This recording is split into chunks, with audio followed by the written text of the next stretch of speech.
Yes, ma'am.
Attend the court, please.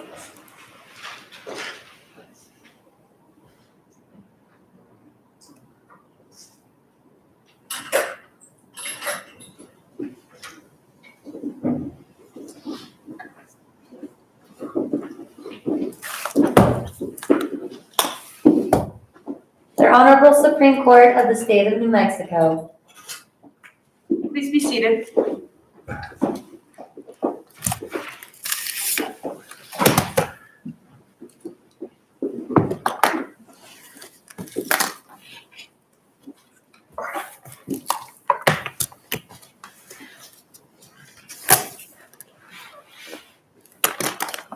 All right, good morning, Council. We're here today on S-1-SC-38601, Premier Oil versus Welch. Can I have entries of appearance, please? Your Honor, David Feldman for the petitioner of Welch's. And I have with me Mary Ann Hall and Sharon Shaheen. Thank you. Morning, Your Honor. Edward Rico for the respondent. I'll be arguing with me, Jocelyn Brenner, co-counsel. Thank you. All right, Mr. Keltner, it appears that you have reserved 20 minutes for your argument in chief and reserved 10 minutes for rebuttal. Yes, Your Honor. All right, you can proceed.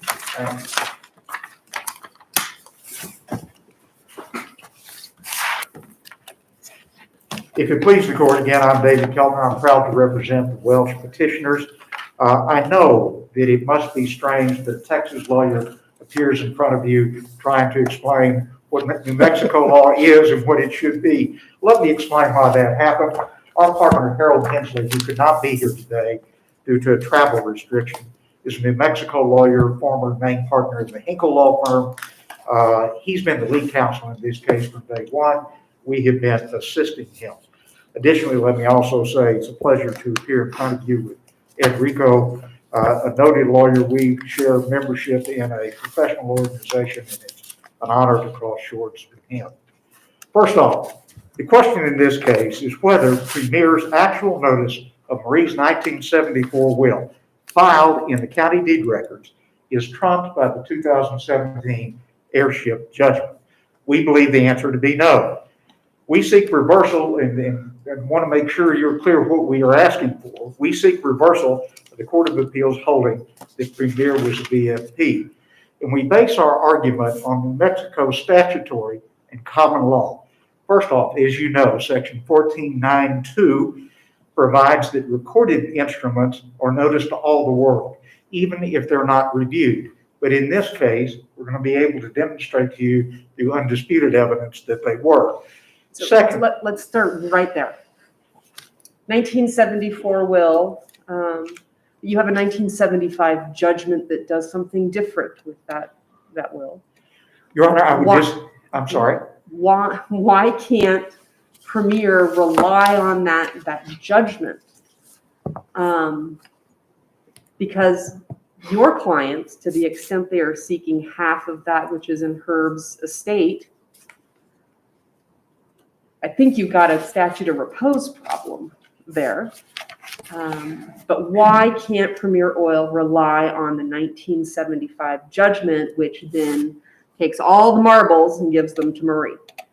Your Honor, that is true. I don't think it impacts anything, and this is why. After the 1975 decree, which we don't challenge and we don't claim to take under the 1974 will, we only claim to take under the 1980 will. The issue with the 1974 will is even after the 75 decree, it remained Marie's will. She was not intestate. The will could be located. It was filed in the Eddy County deed records. That's the import of that issue. And you'll notice the Court of Appeals opinion. So you want to rely on Premier's knowledge essentially in the dispute over the 1980. We want to no, Your Honor, we want to rely, and what I think the law charges notice, Premier with notice of, is the existence of the 1974 will, that it was Marie's will. In fact, it was valid when it was put into the deed records and remained her valid will even though it was a joint will. So how does knowledge of the 1974 will, which you're not seeking to take under, That's right. impact your clients at all? This way. Remember, the Court of Appeals opinion deals solely with the issue of the 2017 airship judgment, completely different than the 1975 decree, as you know. The 2007. 2007. Keep saying 17. I said, you're exactly right, Your Honor. Thank you.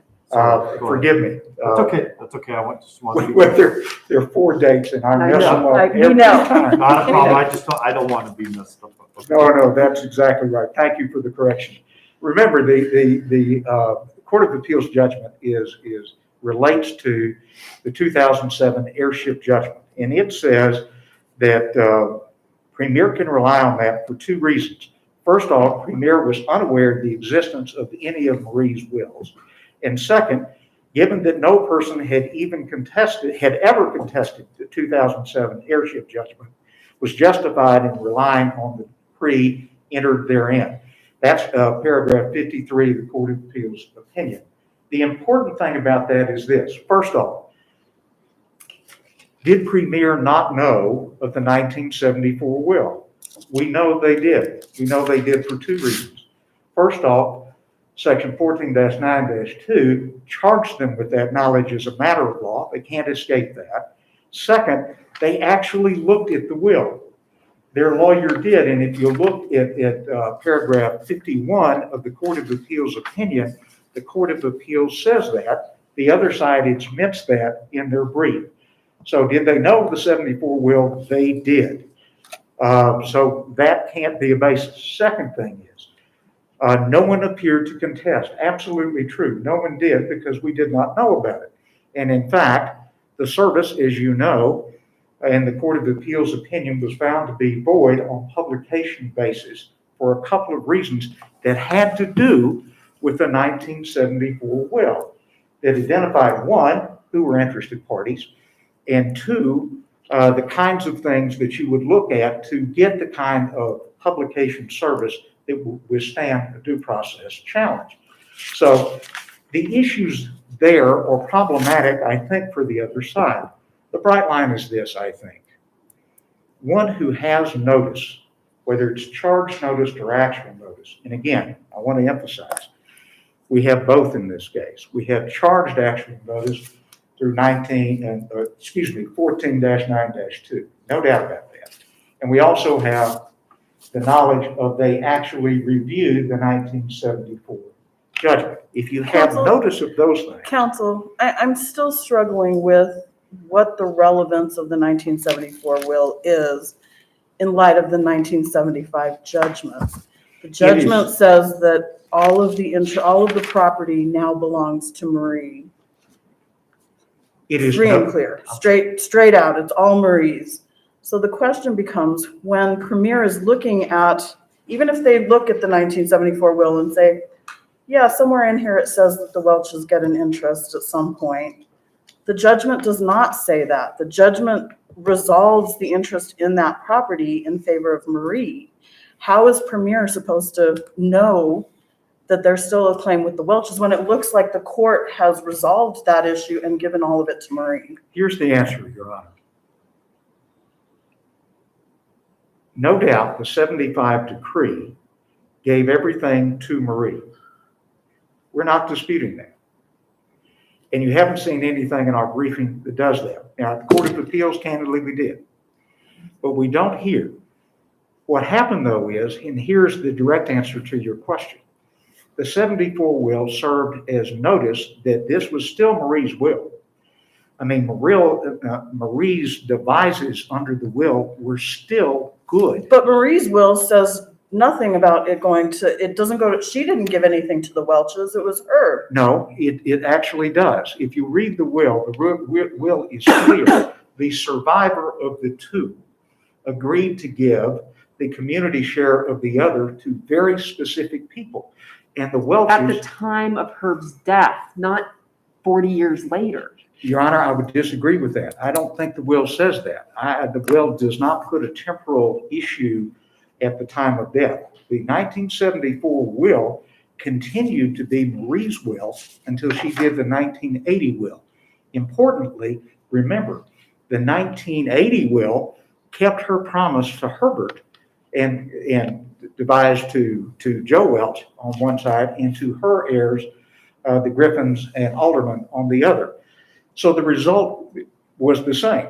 Well, except one whole branch got left out in the 1980 will, so that's not Well, accurate. There were deaths. J.D. Judge Griffin had passed away by the time of that will. And then I think it's Grace Welch Phelan also was And passed. she had no issue? Do not know the answer to that, Your So Honor. then, but she's if not you in the don't will. know, then the 1980 will doesn't mirror the 1974 will. Whether that matters a whit's bit of difference here or not, I don't know. I'm not so sure it matters, Your Honor, but it is consistent with what the issue is. The important part for us, and I think the driver of the court's decision is the 1974 will, as to Marie and everybody affected, was still a valid will. So what, to Justice Vargas's question, it seems the 75 decree, I understand that argument, right? I got you, except the 75 degree, strike that, the 75 decree picked paragraph 2 over paragraph 6. It did, and I'm not sure it's right, but it seems like they didn't keep reading. But that was the order. So No. the question is, that's what we have. How does 6 now get revived? Your Honor, I'm not so sure it gets revised, but the issue, look at the 2007 airship judgment. And I know you're on the decree, but I'm going to the judgment, and here's the important part, because it is the basis of the Court of Appeals decision. I don't think there can be any basis about that. First off, look at paragraph 7. What it says is Marie died intestate. That's wrong. And everybody was charged with knowledge it was wrong because it was in the Eddy County deed records, not on the probate records, but the deed records as well. You'll notice on the first page. of the Can I document. ask you this question? Maybe it's a little bit different way of approaching the same issue. Yes, sir. What duty did Premier have to look behind either judgment or either decree? Or were they entitled, as is the rest of the world, to rely on what that judgment says and how it operates? Did they have an affirmative obligation to go and do an investigation of either or both of those decrees on their own, or were they entitled to rely on the decree? Let me answer Assuming that. that they had no role in procuring a fraudulent decree or anything else like that. Let me answer that in two ways, one statutorily, one common law. First, statutorily, yes, they are charged with notice of it, which is a little bit different than your question. So the fact that they got a judgment, charged with notice of that, but they're also charged with judgment of the will that contradicted the 2007 But couldn't that be airship judgment. explained? I mean, the will was probated. Issues related to the will were litigated and decided by the district court.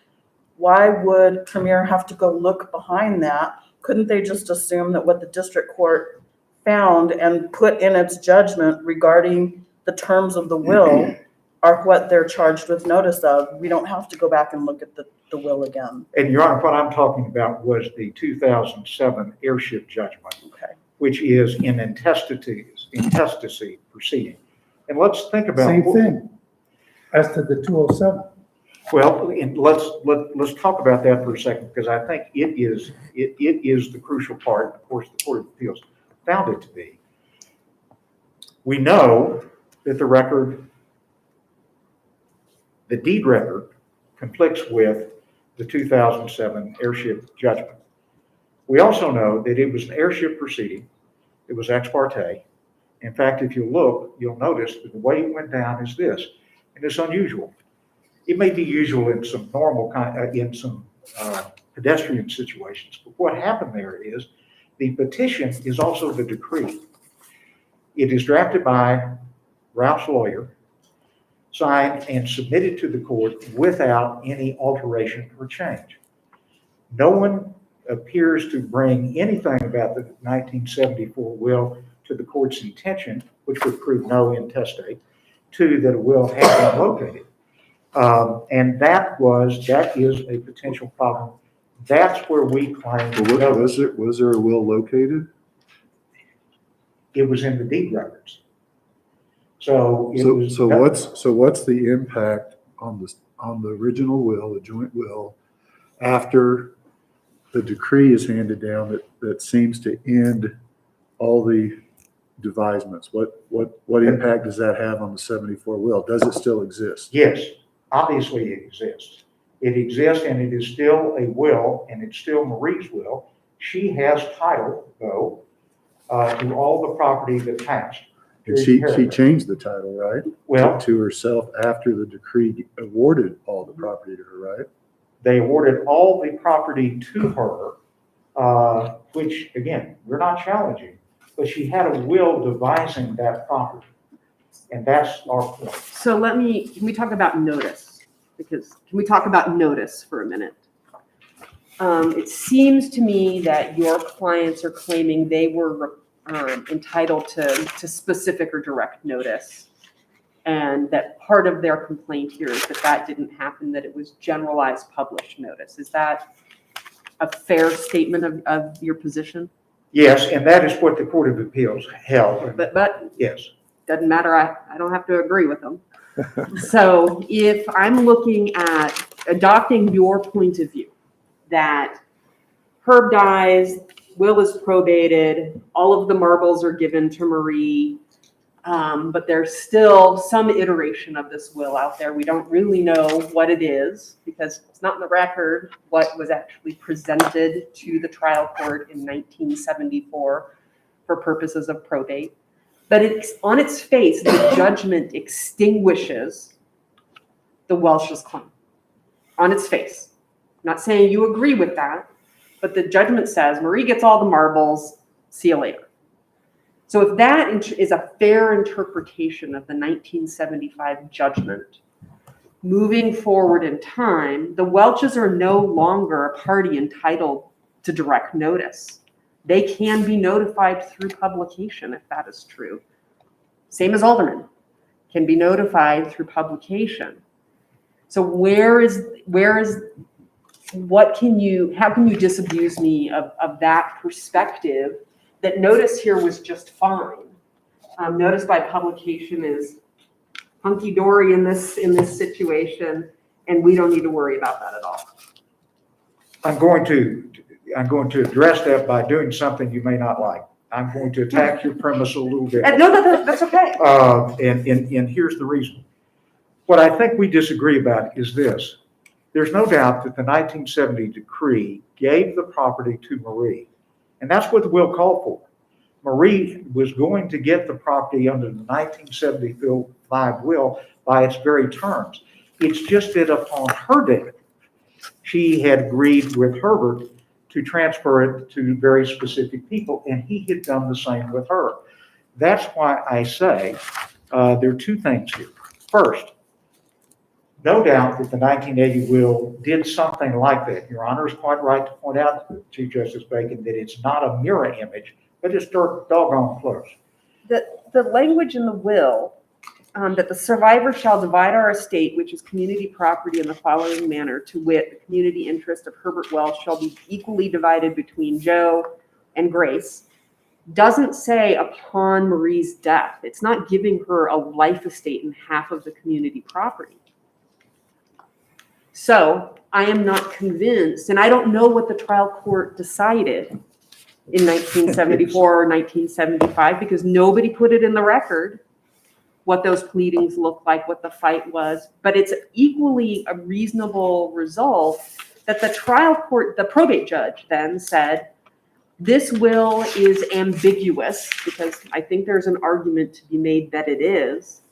And I am giving all of the property to Marie, period. And then the chips are going to fall where the chips fall. It doesn't say Marie is going to have a life estate in half of the community property, and upon her death, it's going to go to Herb, and or that Herb's half is going to go to Joe and Grace. It says it could be read that essentially at the time of death that division is supposed to happen. I must admit, I did not read it that way, but your reading is, of course, more important than mine. But let me point this out. The notice provision, where we started on this, remember, does not come from the 74 will. The Court of Appeals, in that opinion, has not been, that part of the opinion has not been appealed. No cert on that ground. found the notice provisions on the 1980 will, which clearly, But if the Welches are saying the BFP notice is back in 74. Even if Premier does all the homework in the world, they're gonna look, I think there's a reasonable argument that they're gonna look at the will and the judgment and say, the Welches don't exist for our purposes. here's And Griffin can say the Welches don't exist for my purposes. And so generalized notice by publication is okay. I understand. Here's our point on that. The truth of the matter is that the 2007 airship judgment had problems with it because it was contradicted by the record title. One, that she died in test age. She did not. And in But how fact, do we Ralph not know testified. that that was an issue? Well, how do we not know that whether or not that was an issue before the probate court, before it issued the 2007 decree? Because the court makes that finding in paragraph 7, and it was crucial to the court's decree. It also said That it was an issue or it was not an issue? No, that it was. Their definitive finding was made on that, and also in that same paragraph, Your Honor, very important that there had been a search for the will and none had been found. Also not true. By the way, Ralph was forced to testify at the trial court that none of that was true. I think Well, it was Premier a party to that proceeding. no, it was not. It Did reviewed Premier it. have any role in obtaining, in producing the 2007 decree? No, sir, they did not. I think, see, my time has expired. Any other questions, colleagues? All All right. More time on that. Thank you. Thank you. Mr. Rickard.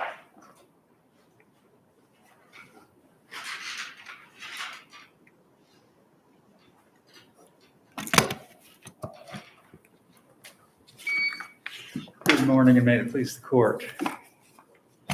The issue before the court this morning on its limited grant of certiorari is whether Premier had actual notice of adverse claims when it purchased the leasehold interest in the minerals in 2010. All right, let's start right there. As Chief Justice Bacon said. So I'm looking at the exhibit, let's see, our record proper 7946. It's the affidavit, I think, of your client. Paragraph 9, it's Mr. Jones provides an affidavit. Yes. Mr. Jones says, before Premier intervened in this lawsuit, Premier was unaware of Barbara Grace, James Wellesley Welch, or Joe Michael Welch, and Premier was unaware that they could or would claim an interest in the minerals. Premier had no knowledge of Herbert Welch's 1974 will. That's not accurate. By your own admissions, they did a title search. So tell me how your client did not have actual notice in 1974. I don't want to get into a state fight. I want you to focus on the title and bona fide purchaser. Your client has noticed that there's a claim adverse to Premier on those minerals. Well, I think what the affidavit stands for is that Premier had no personal, if you personalize an entity, Premier had no personal knowledge. Certainly the client, Mr. Jones, had no personal knowledge that there was a 1974 will. Their title search attorney looked at the 1974 will. We don't dispute that, but was able to conclude, in his opinion to Premier, which relies on the 2007 decree, the attorney was able to conclude that the 1974 will, though out there, though it existed at least at one time, could have no effect on Premier's title because the 2007 judgment, which is expressly referred to in the title of the letter, was a source of reliance. That is, the 2007 judgment takes out of play any prior will that may or may not exist because the 2007 judgment determined in a facially regular way that proceeding was brought to determine heirship, that notice was given, service was made in the statutory manner, that no one appeared to challenge the heirship determination, that no will was brought forward, and that after 3 years more, in fact, than 3 years had elapsed between Marie's death and the time of the heirship. Paragraph 7 of that order, 2007 order, no last will or testament of Marie has been located. Marie died intestate. That is facially incorrect.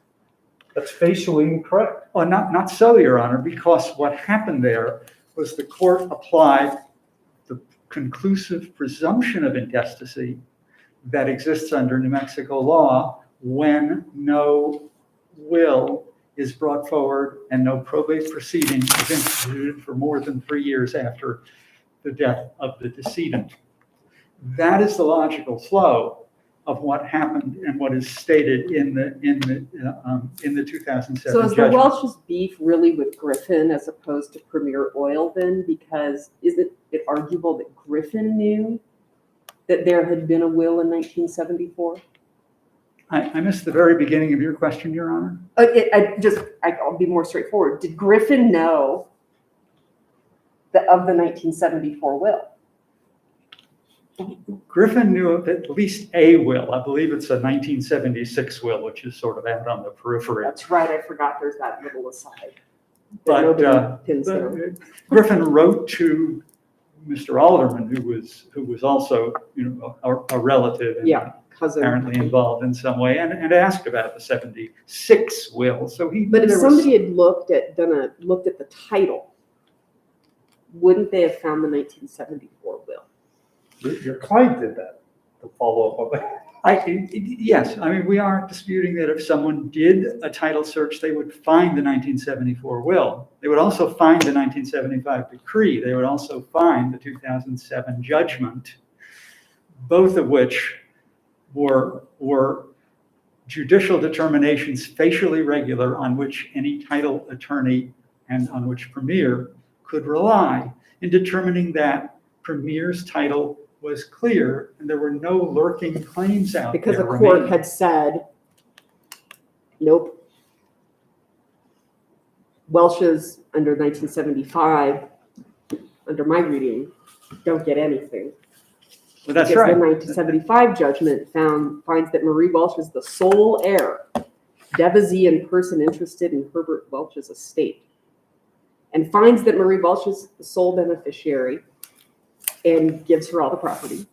So I don't know, I still don't understand why the Welches would have any claim of right after the 1975 judgment. And then in 2007, another court relying on the statutory construct says intestacy. And that's what Premier Oil is relying on. Is that fair? Yes, Your Honor, on both. The 1975 decree that establishes that Marie was the sole beneficiary under Herbert's will, and so all the minerals that were disputed today went to her. And then the 2007 judgment, which says no will came forward, no person came forward, no probate proceeding was filed between Marie's death in 1988 and 2007, so almost 20 years, and a presumption of intestacy has set in. The statement in the 2007 judgment that Marie died intestate shouldn't be read as a statement of fact that could be contradicted by knowledge that there was a function of 74 law. will. It's the result of a legal presumption. It's the statement of a legal conclusion. Are there policy reasons behind that legal presumption? Why do we have The policy reasons are bringing closure to estates and establishing certainty in titles. That's the same policy that underlies the right of a bona fide purchaser to rely on a facially regular judgment. To accept the Welch's position here that a bona fide purchaser has to look behind a facially regular judgment would radically alter bona fide purchaser law in this state. It would mean that bona fide purchasers could no longer rely on facially regular judgments. Well, so, Sorry. go ahead. So counsel then, when was the purchase? When was the Yeah, purchase? when was Premier's purchase? What date are you pegging the purchase to? Premier purchased the leasehold interest in 2010, after the 2007 judgment, which turned up in its title chain. But before, So you view the assignment of the leasehold interest as a purchase? yes, the assignment of the leasehold interest was in 2010. It paid value. No one challenges that it paid value. The issue today is whether that actual notice of a competing claim at that time. So what legally occurred in 2017 then? In 2017, nothing to my When a knowledge. purchase took place? An actual purchase? Premier buys royalty interest. Oh, all right, that's 2016, I believe. But Premier, there were royalty interests still out there. Premier purchased the royalty interests in 2016. That's the question which I think we addressed in our answer brief, because it appeared that the Welches were challenging in their opening brief the idea that Premier could rely on this doctrine called the shelter doctrine that was litigated in the district court and the Court of Appeals. They're now urging in their reply brief that the shelter doctrine is not at issue, that the court shouldn't consider it. We are fine with the idea that the shelter doctrine is not part of. Remind me when the title search was done? The title search, remind me when that was done? When it was done, Mhm. 2010 is when the So opinion 2010. letter is dated, just at the time that Premier acquired its first interest. And is it your understanding that the Welches are clearly making a claim of fraud? And then the question is fraud against whom? Well, I think they would, I think they would be better situated in explaining But from what their your position is. What's perspective. my understanding? Uh-huh. My understanding is they are looking for anything they can grasp onto that they would say is actual notice of their claim against the minerals. And they've pointed out that, and I might add that they are not shy about spreading that argument into constructive and inquiry notice and not really attending to the court's limited grant of certiorari. So there's a statute of repose in the estate planning world when it comes to a statute of limitations. And the statute of repose, as I think we all know, statute of repose is something slightly different than a statute of limitations. And the statute of limitations, or the statute of repose, says that essentially all claims are forever barred at the latter of 3 years after the decedent's death or 1 year after the time of distribution. 2007 was the time of distribution and well beyond 3 years past Marie's death. So isn't the only way the Welches can make any claim at all is to bring a claim of fraud under the statute of repose?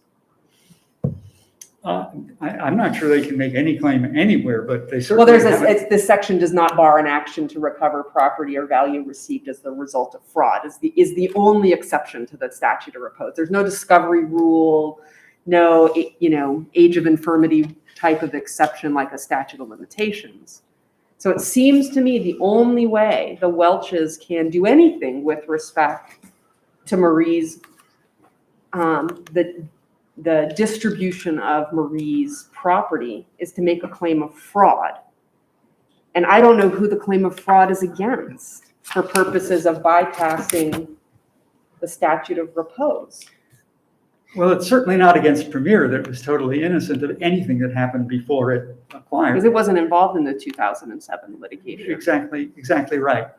But I think the question for today, and the question the Welches have to answer and haven't successfully, in my view, is where did Premier have actual notice of their claims to the minerals before Premier did its title search and made its acquisition in 2010? And they're pointing only to the 1974 will. It's the only argument they've. But what they're saying is that will continues where we've asked them an argument at the time of the decedent is it split. their argument is you had, you had notice of 1974 will.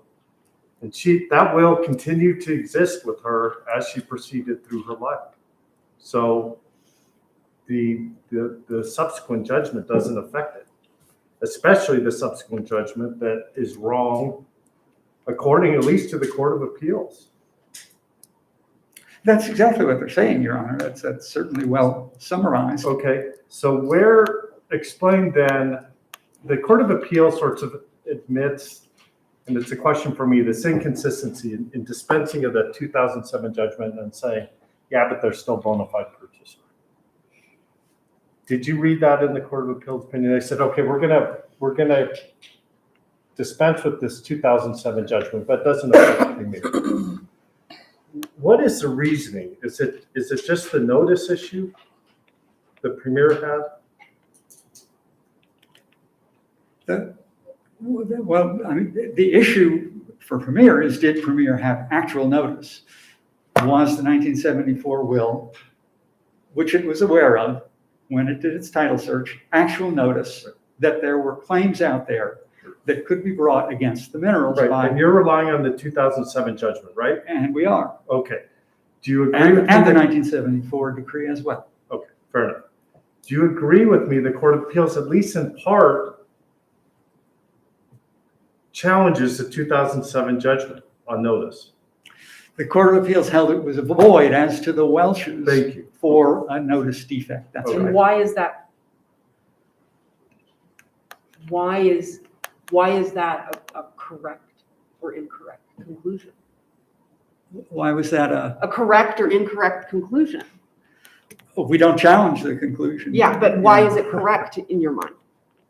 Why was their conclusion that it extinguished the Welch's claims and we can ignore the 1974 will?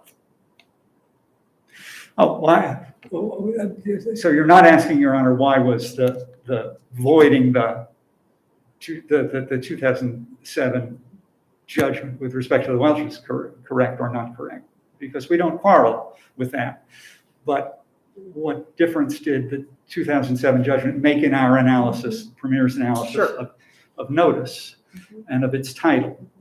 The 2007 judgment recited just what Premier needed to know and could accept on the face of it, facially valid, correct, proper judgment to dispose of any claim that might have existed stemming from the 1974 will. When the court in 2007 said notice was given, service was made per the ordinary course of publication, that no one appeared, that no one challenged, that no one produced a will, and that there was no probate, that flows down to the bottom line. The last thing the court said, Marie died intestate. Yes, because anyone familiar with New Mexico probate law would understand that's a presumption that kicks in on the preceding findings.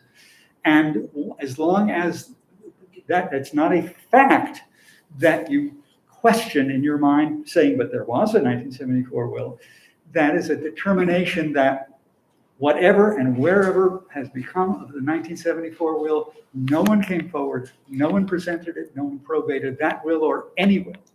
So this presumption of intestacy, does it exist in New Mexico outside of in-raised state of Baca? Do you have other citations for acceptance of this concept? No, I think in Puri versus Khalsa, it was referred to again. It wasn't the central focus of that opinion, but the court attended to it and recognized it. And if you're able to address this, and maybe you're not, this may not be a fair question, but it looks like reading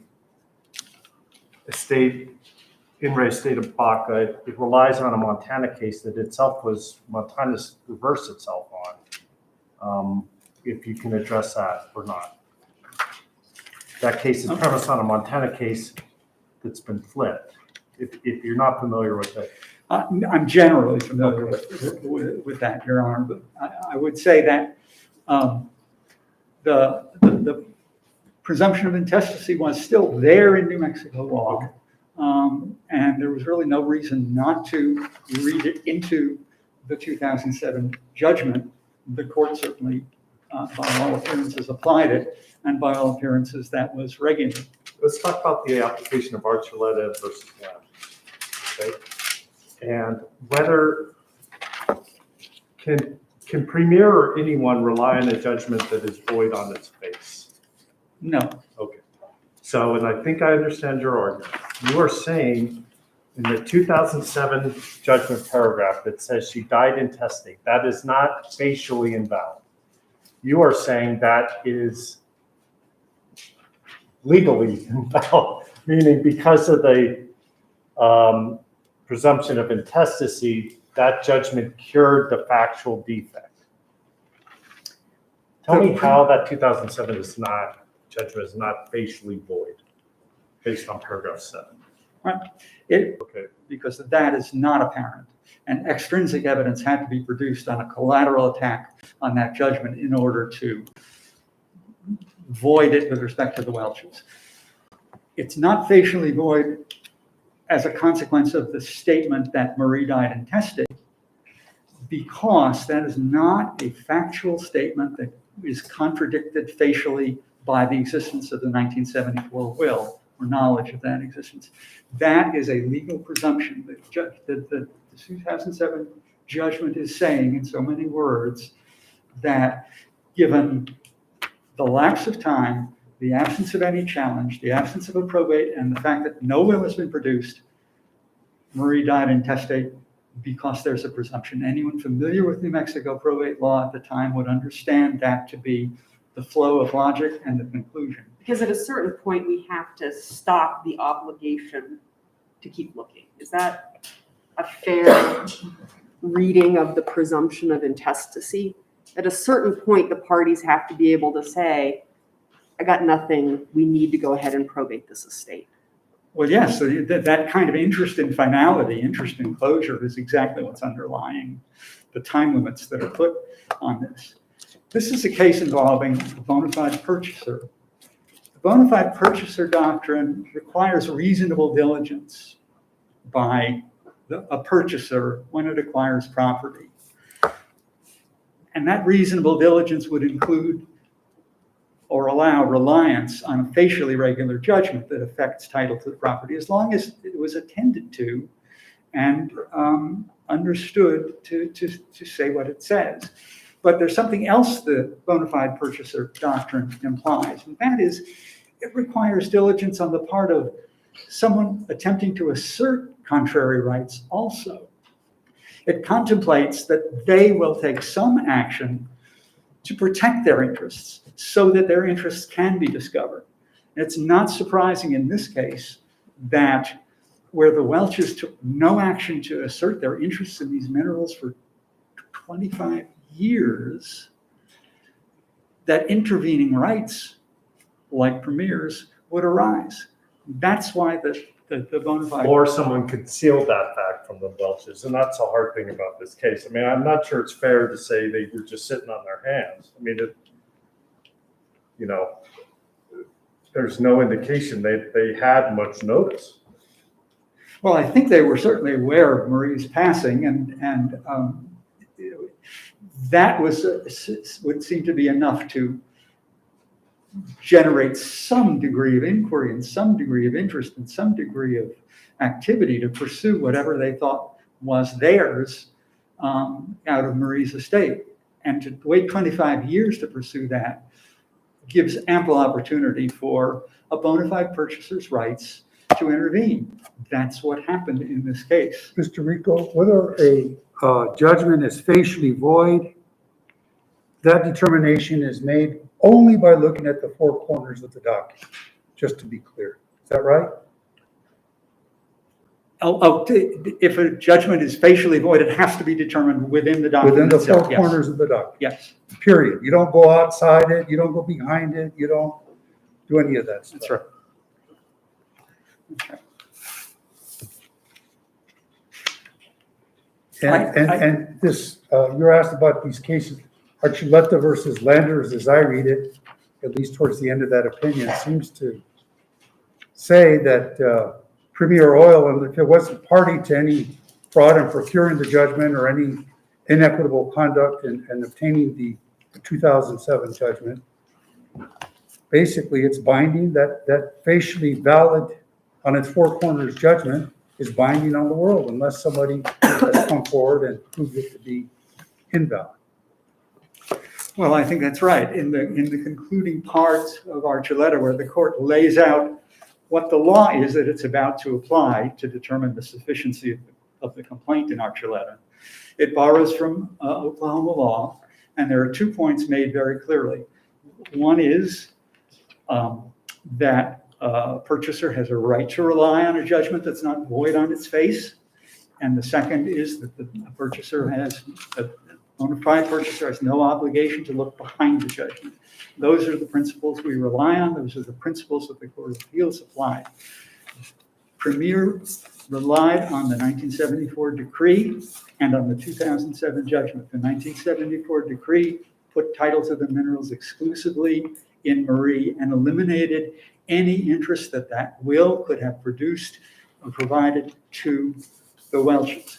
The 2007 decree held that Marie had, as a matter of law, died intestate because no will had been produced.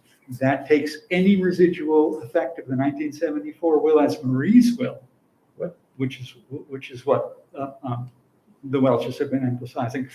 The 2007 judgment takes any effect of the 74 will as Marie's will out of play because the court has now ruled facially validly, facially regularly, that Marie is deemed to have died intestate because no will was produced within the limitations period or 4 times the limitations period. When Herb died, let's look at paragraph 6 of 1974 will. When he died, where did his community, the community interest in the estate go? Did it vest immediately with who they describe in paragraph 6? Or what happened as soon as he died? Not the share, not what belonged to both of them, but his half of the community interest. It passed to Marie. Marie is the only beneficiary under the will. That's what the 1975 decree tells us. And it's a correct, this doesn't matter, but the 1975 decree was a correct construction of the 1974 will, because under New Mexico law, those devises in, I guess it was paragraph 6, are secondary devices. They are not operative as long as the primary beneficiary is there to take, and Marie was there to take. That's, we didn't go into depth in that. We argued that extensively in the Court of Appeals briefing. It didn't surface much in this in the proceedings in this court, but the Lindley case and the Naranjo case that we cite in the answer brief at pages 16 and 17 address what the law of New Mexico is on interpreting a will containing that kind of structure of secondary devices. Every once in a while, the Welches still slip into arguing that they had interests created by the 1974 will. That's just completely wrong, given both New Mexico law and the fact that the 1975 decree took out any interest they would have had. They attempted a collateral attack on the 1975 decree that failed in the Court of Appeals, and they're not renewing that here.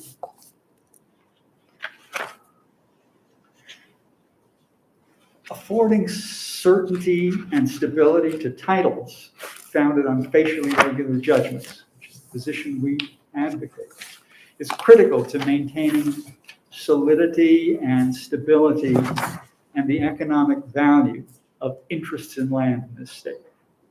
To borrow from that Archuleta case, accepting the Welch's argument and denying good faith purchasers a right to rely on a facially regular judgment would render those judgments unstable, meaningless, and wholly unreliable. That's an invitation to endless title litigation and absolute chaos. This court should not follow that path. It should affirm the Court of Appeals. Thank you. Thank you.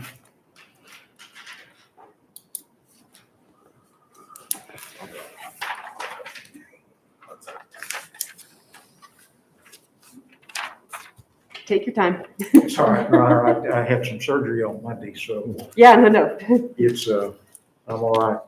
May it please the court, again, I'm back. Let me address the issues that you heard. And I want to at least give you our view of the 74 will and the 75 decree. First off, important to note, if you look at the title opinion, it doesn't pay any attention to it. That's not important. Only It doesn't pay attention to what? to the 75 decree. That's going to be important for a couple of reasons, but the real important here is neither did the Court of Appeals.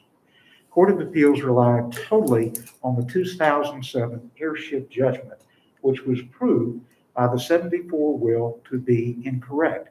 More importantly, Ralph was called to testify, and he had to admit that he misled the court. That is also in the Court of Appeals opinion. Now, was it Premier? No, he is Premier's successor, and Premier, yes, he is Premier's successor, but that is that issue. As to the 74 will and the 75 decree, Can I ask you a question about Yes, ma'am. that statement? You say he is Premier's successor, but if we're looking at the 2010 purchase of the lease, Yes. that's really coming from Shackelford.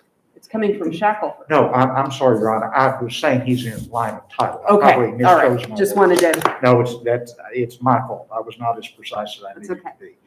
But let's look at the 74 will and the 75 decree. The 75 decree does one thing. It interprets Herb's part of the will and what his devise was. It does not touch Marie's. Marie still lived and lived for years thereafter, dying in 1988 with wills.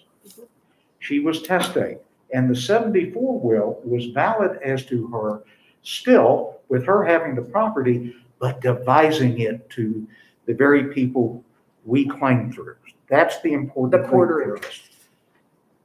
The quarter interest that's in the 80 will, Yes, it is.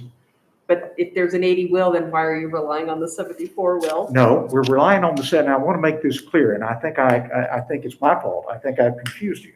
The 1974 will we rely on as notice in the deed records, actual notice that is chargeable under 1492 to the other side, that the judgment, the 2007 airship judgment was incorrect, period and paragraph. So I'm going to pick up on something that Justice Feehill was asking Mr. Rico about. So when we're looking at a document that's inquiring whether something's facially valid or not, it's just as Feehill has set forward, we only look at the four corners of the judgment itself. We don't look behind it.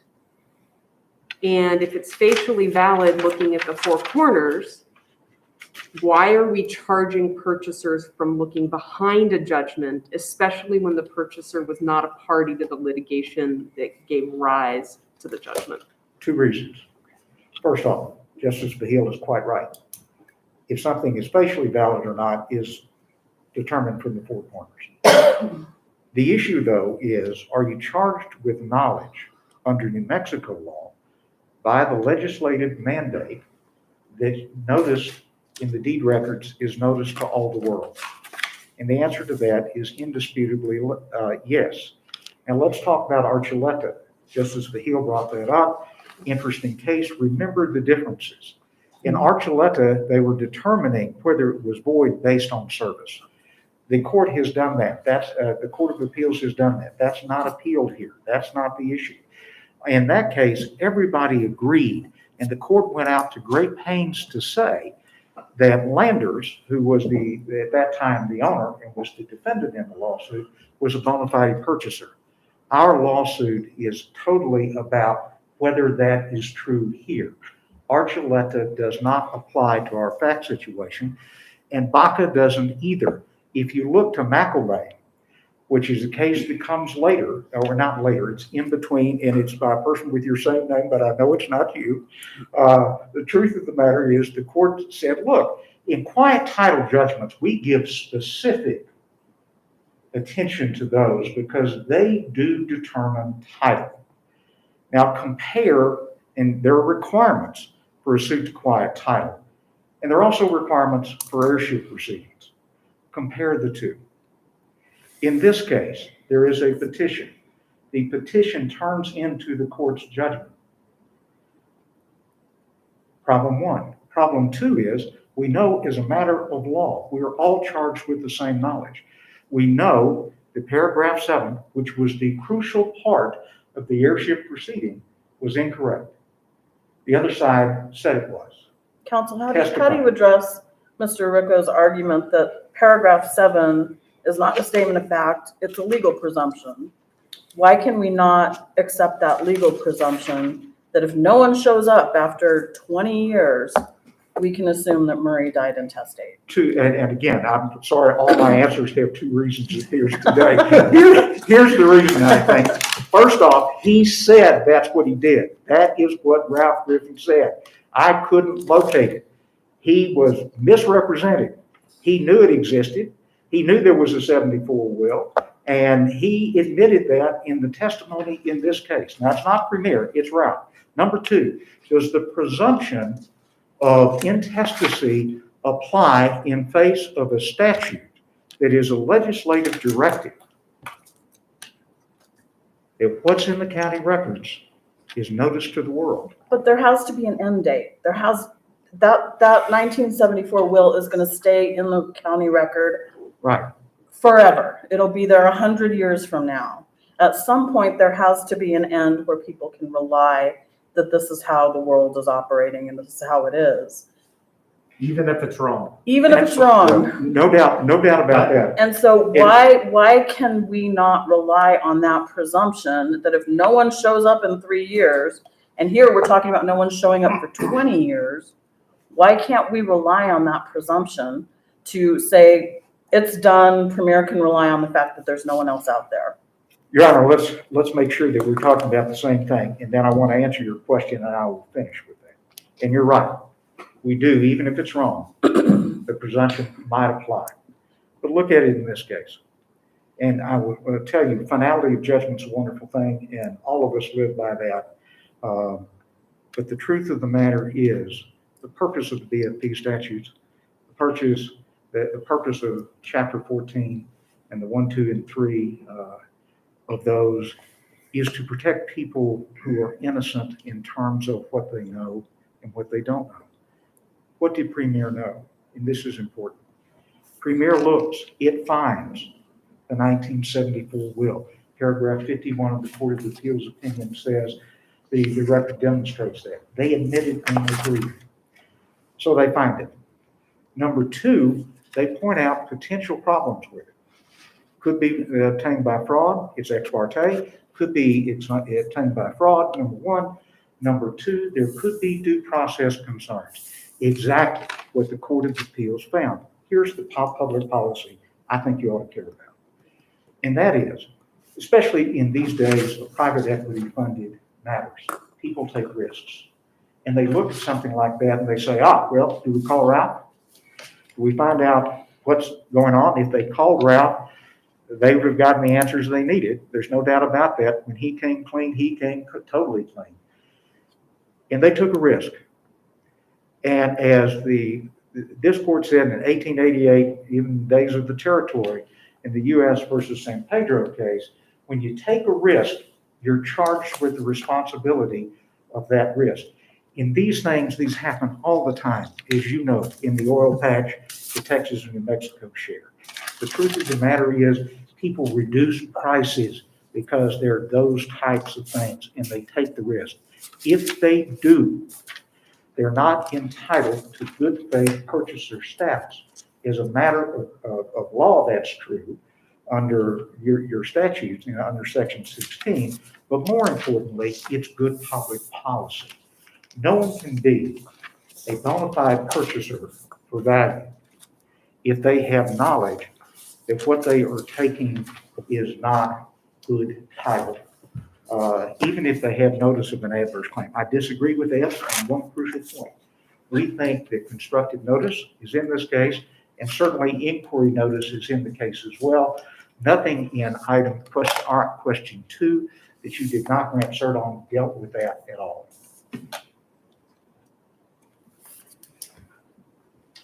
Thank you. Thank you very much.